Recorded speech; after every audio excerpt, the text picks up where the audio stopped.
Hey everybody, we're back with a little recap from Zach's Tuesday time with clinicians as he does his rounds at our various locations.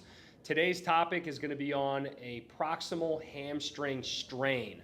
So when I'm thinking about this area, I'm thinking about discomfort around the ischial tuberosity. I'm thinking about more challenges with probably your more hip dominant hamstring contractions. Things involving more hip flexion, in terms of sprinting, potentially deep squats, but things in which the tissues on the back side of my body are typically going through that more elongated or eccentric stress. Zach, what type of things are you thinking about early in the initial evaluation?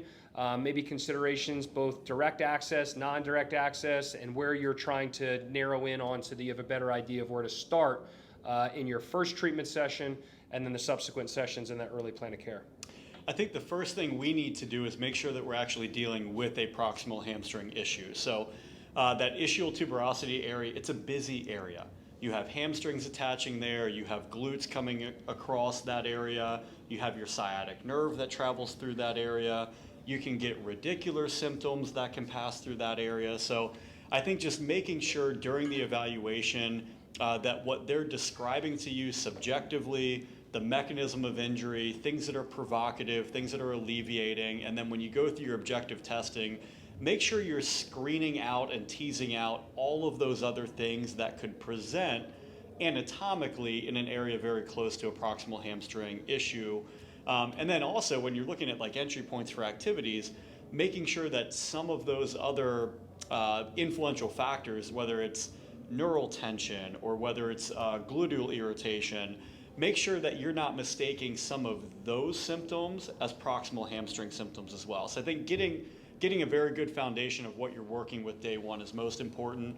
When we look at easy entry points for proximal hamstring strains, isometrics for the hamstrings, and we can do that with either knee or hip dominant activities.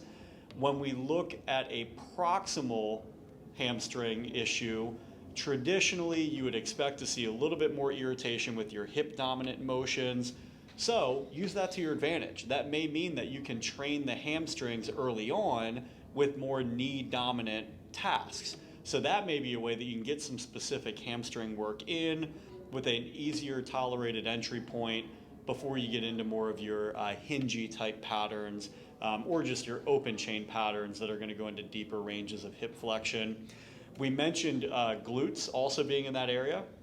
And I think this is something to appreciate, that from a hip extension standpoint, you're going to have hamstring contribution, you're going to have glute contribution. So finding ways to train glutes, whether it's sagittal plane or frontal or transverse plane, can be another way that you can train an associated area adjacent to the point of injury in a manner that's probably going to be pretty well tolerated, and it's going to complement the function of a hamstring because it may decrease the amount of demand they have with some of the hip extension tasks.